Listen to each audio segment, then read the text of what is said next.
బలం లేదు, ఎందుకు నించుంటారు అసలు? చంద్రబాబు నాయుడు గారికి ఏంటంటే ఓటుకి నోటు ఇచ్చి కొండం అనేటువంటిది ఆయన పేటెంట్.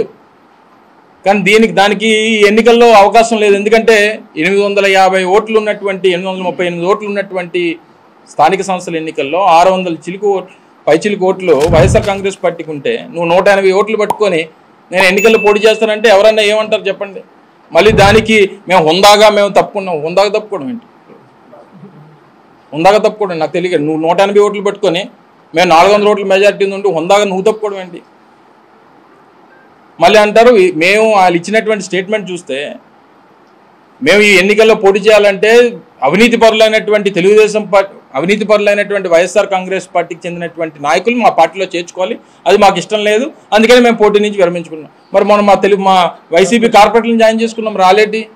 అది మహాత్మా గాంధీని బిఆర్ అంబేద్కర్ వాళ్ళందరూ ఏం మాట్లాడేటువంటి దానికి అర్థం ఉండాలి. ప్రతిదానికి ఎన్నికల్లో మీకు బలం లేకుండా అనేక సందర్భాల్లో పోటీ చేసావు. గతంలో ఈ పక్క రాష్ట్ర ముఖ్యమంత్రి అయినటువంటి మన రేవంత్ రెడ్డి గారు వాళ్ళిద్దరి మధ్యలో కేసు ఉంది కదా, మనకు తెలుసు కదా. దేనికి? అదే ఎమ్మెల్సీ ఎలక్షన్ కోసమే కదా. గతంలో వివేకానంద రెడ్డి గారు కడపలో పోటీ చేసినప్పుడు ఆ రోజు కూడా నువ్వు ఇలాగే ఓటుకు నోట్లు పెట్టి మాకు బలం ఉన్నప్పటికీ నువ్వు పోటీ పెట్టి నువ్వు దాన్ని కైవసం చేసుకునేటువంటి ప్రయత్నం చేశావు. ఈసారి నీకు అవకాశం లేదు. అందులో మరి ముఖ్యంగా వీటన్నిటికన్నా మించి వైఎస్ఆర్ కాంగ్రెస్ పార్టీకి చెందినటువంటి పార్టీ ఎంపీటీసీలు కానీ లేకపోతే మా పార్టీ నాయకత్వం కానీ మేము దేనికి లొంగము అనేటువంటి ఒక మెసేజ్ని బలంగా ఇవ్వగలిగాం కాబట్టే ఆయన కూడా ఆఖరి నిమిషంలో పోటీ నుంచి తప్పుకున్నాడు.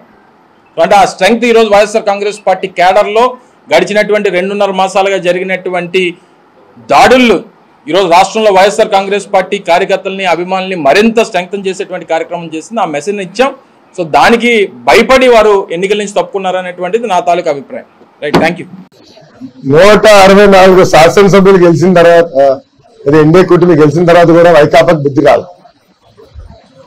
చంద్రబాబు నాయుడు గారు చాలా స్పష్టంగా నో హార్స్ ట్రేడింగ్, వాళ్ళ పార్టీ వాళ్ళని తీసుకోవడానికి లేదు, ఎవరైనా వచ్చి కూటమిలో చేరాలనుకుంటే రాజీనామా చేసి రావాల్సిందే అని చాలా స్పష్టంగా చెప్పారు. గతంలో మనం చూసాం లోకల్ బాడీ ఎన్నికలు ఎటు జరిగినా తెలుగుదేశం, జనసేన, భారతీయ జనతా పార్టీ కార్యకర్తల్ని ఇంట్లో కట్టేసి హౌస్ అరెస్ట్లు చేసి బయటకు రానికుండా అనేక ఇబ్బందులు పెడతాం జరిగింది. అడ్డగోలుగా రిగ్గింగ్ చేసి గెలుస్తాం జరిగింది. దాంట్లో భాగంగా సూపర్ మెజారిటీ ఉంది. సో చంద్రబాబు నాయుడు గారితో మేము అందరూ చర్చించినప్పుడు, పార్టీలో చర్చించినప్పుడు చాలా స్పష్టంగా నో హార్స్ ట్రేడ్. నాకు ఒక ఎమ్మెల్సీ ముఖ్యం కాదు, చాలా క్లియర్ గా ఉన్నాను.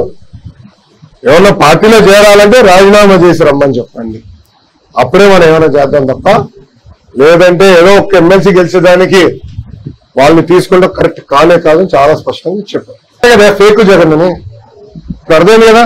ఫేక్ జగన్ అంటే అదే కదా. 5 రూపాయలు అన్న క్యాంటీన్ 5 రూపాయలు భోజనం పెడతాను మేము హామీ ఇచ్చాం, అది అమలు చేసాం. అసలు అన్న క్యాంటీన్ గురించి మాట్లాడే హక్కు వాళ్ళకి ఎక్కడి నుంచి వచ్చింది? సూటిగా ప్రశ్నిస్తున్నా. ఆ ఫేక్ జగన్ ని నేను సూటిగా ప్రశ్నిస్తున్నా. అన్న క్యాంటీన్ గురించి మాట్లాడే హక్కు మీకు ఎవరిచ్చారు?